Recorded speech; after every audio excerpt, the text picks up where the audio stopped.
नमस्कार विद्यार्थियों, आज हम बाल महाभारत का पाठ नंबर 8 कर्ण का अध्ययन करेंगे। कर्ण पांडवों ने पहले कृपाचार्य से और बाद में द्रोणाचार्य से अस्त्र शस्त्र की शिक्षा पाई। उनको जब विद्या में काफ़ी निपुणता प्राप्त हो गई तो एक भारी समारोह किया गया जिसमें सबने अपने कौशल का प्रदर्शन किया। सारे नगरवासी इस समारोह को देखने आए थे। तरह तरह के खेल और हर एक राजकुमार यही चाहता था कि वही सबसे बढ़कर निकले। आपस में प्रतिस्पर्धा बड़े जोर की थी, परंतु तीर चलान में पांडुपुत्र अर्जुन का कोई सानी न था। अर्जुन ने धनुष विद्या में कमाल का खेल दिखाया। उसकी अद्भुत चतुरता को देखकर सभी दर्शक और राजवंश के सभी उपस्थित लोग दंग रह गए। यह देखकर दुर्योधन का मन ईर्ष्या से जलने लगा। अभी खेल हो ही रहा था कि इतने में रंगभूमि के द्वार पर खम ठोकते हुए एक रोबीला और तेजस्वी युवक मस्तानी चाल से आकर अर्जुन के सामने खड़ा हो गया। यह युवक और कोई नहीं, अधिरथ द्वारा पोषित कुंती पुत्र कर्ण ही था, लेकिन उसके कुंती पुत्र होने की बात किसी को मालूम न थी। रंगभूमि में आते ही उसने अर्जुन को ललकारा, अर्जुन, जो भी करतब तुमने यहाँ दिखाए हैं उनसे बढ़कर कौशल मैं दिखा सकता हूँ। क्या तुम इसके लिए तैयार हो? इस चुनौती को देखकर दर्शक मंडली में बड़ी खलबली मच गई, पर ईर्ष्या की आग से जलने वाले दुर्योधन को बड़ी राहत मिली। वह बड़ा प्रसन्न हुआ।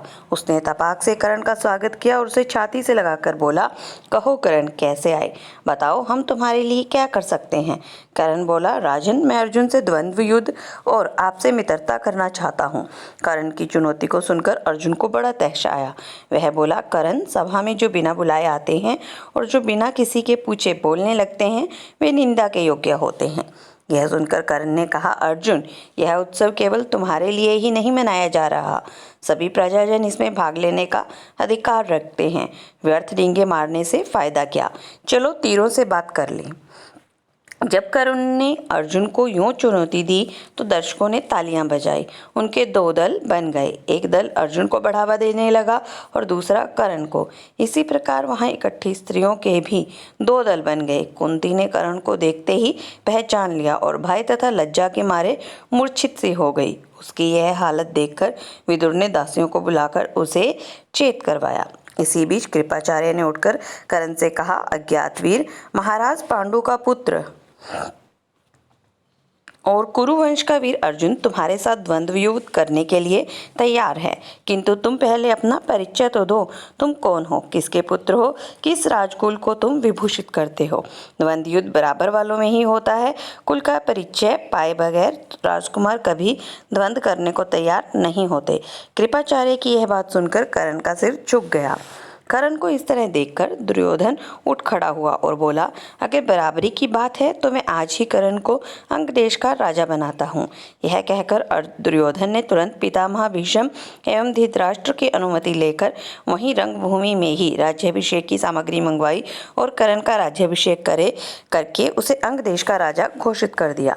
इतने में बूढ़ा सारथी अधिरथ, जिसने कर्ण को पाला था, लाठी टेकता हुआ और भय के मारे कांपता हुआ सभा में प्रविष्ट हुआ। कर्ण, जो भी अभी अंग देश का नरेश बना दिया गया था, उसको देखते ही धनुष नीचे रखकर उठ खड़ा हुआ और पिता मानकर बड़े आदर के साथ उसके आगे सिर नवाया। बूढ़े ने भी बेटा कहकर उसे गले लगा लिया। यह देखकर भीम खूब कहा मारकर हंस पड़ा और बोला, सारथी के बेटे, धनुष छोड़कर हाथ में चाबुक लो, चाबुक, वही तुम्हें शोभा देगा। तुम भला कब से अर्जुन के साथ द्वंद्व युद्ध करने के योग्य हो गए? यह सब देखकर सभा में खलबली मच गई। इस समय सूरज भी डूब रहा था, इस कारण सभा विसर्जित हो गई। मशालों और दीपकों की रोशनी में दर्शक वृंद अपनी अपनी पसंद के अनुसार अर्जुन, कर्ण और दुर्योधन की जय बोलते जाते थे। इस घटना के बहुत समय बाद एक बार इंद्र बूढ़े ब्राह्मण के वेश में अंगनरेश कर्ण के पास आए और उसके जन्मजात कवच और कुंडलों की भिक्षा मांगी। इंद्र को डर था कि भावी युद्ध में कर्ण की शक्ति से अर्जुन पर विपत्ति आ सकती है। इस कारण कर्ण की ताकत को कम करने की इच्छा से ही उन्होंने उनसे यह भिक्षा मांगी थी। कर्ण को सूर्यदेव ने पहले ही सचेत कर दिया था कि उसे धोखा देने के लिए इंद्र ऐसी चालें चलने वाले हैं। परंतु कर्ण इतना दानी था कि किसी के कुछ मांगने पर वह मना कर ही नहीं सकता था। इस कारण वह जानते हुए भी कि भिखारी के वेश में इंद्र धोखा कर रहे हैं, कर्ण ने अपने जन्मजात कवच और कुंडल निकालकर भिक्षा में दे दिए। इस अद्भुत दानवीरता को देखकर इंद्र चकित रह गए। कर्ण की प्रशंसा करते हुए बोले, कर्ण, तुमसे मैं प्रसन्न हूँ, तुम जो भी वरदान चाहो मांगो। कर्ण ने देवराज से कहा, आप प्रसन्न हैं तो शत्रुओं का संहार करने वाला अपना शक्ति नामक शस्त्र मुझे प्रदान करें। बड़ी प्रसन्नता के साथ अपना वह शस्त्र कर्ण को देते हुए देवराज ने कहा, युद्ध में तुम जिस किसी को लक्ष्य करके इसका प्रयोग करोगे वह अवश्य मारा जाएगा, परंतु एक ही बार तुम इसका प्रयोग कर सकोगे। तुम्हारे शत्रु को मारने के बाद यह मेरे पास वापस आ जाएगा। इतना कहकर इंद्र चले गए। एक बार कर्ण को परशुराम जी से ब्रह्मास्त्र सीखने की इच्छा हुई, इसलिए वह ब्राह्मण के वेश में परशुराम जी के पास गया और प्रार्थना की कि उसे शिष्य स्वीकार करने की कृपा करें। परशुराम जी ने उसे ब्राह्मण समझकर शिष्य बना लिया। इस प्रकार छल से कर्ण ने ब्रह्मास्त्र चलाना सीख लिया। एक दिन परशुराम कर्ण की जांघ पर सिर रखकर सो रहे थे। इतने में एक काला भोरा कर्ण की जांघ के नीचे घुस गया और काटने लगा। कीड़े के काटने से कर्ण को बहुत पीड़ा हुई और जांघ से लहू की धारा बहने लगी, पर कर्ण ने इस भय से कि कहीं गुरुदेव की नींद न खुल जाए, जांघ को जरा भी नहीं हिलाया डुलाया। जब खून से परशुराम की देह भीगने लगी तो उनकी नींद खुली। उन्होंने देखा कि कर्ण की जांघ से खून बह रहा है। यह देखकर परशुराम बोले, बेटा सच बताओ तुम कौन हो। तब कर्ण असली बात न छिपा सका। उसने स्वीकार कर लिया कि वह ब्राह्मण नहीं बल्कि सूत पुत्र है। यह जानकर परशुराम को बड़ा क्रोध आया, अतः उन्होंने उसी घड़ी कर्ण को श्राप देते हुए कहा, चूंकि तुमने अपने गुरु को ही धोखा दिया है, इसलिए जो विद्या तुमने मुझसे सीखी है वह अंत समय में तुम्हारे किसी काम न आएगी। ऐन वक्त पर तुम उसे भूल जाओगे और रण क्षेत्र में तुम्हारे रथ का पहिया पृथ्वी में धंस जाएगा। परशुराम जी का यह शाप झूठा न हुआ। जीवन भर कर्ण को उनकी सिखाई हुई ब्रह्मास्त्र विद्या याद रही, पर कुरुक्षेत्र के मैदान में अर्जुन से युद्ध करते समय कर्ण को वह याद न रही। दुर्योधन के घनिष्ठ मित्र कर्ण ने अंत समय तक कौरवों का साथ न छोड़ा।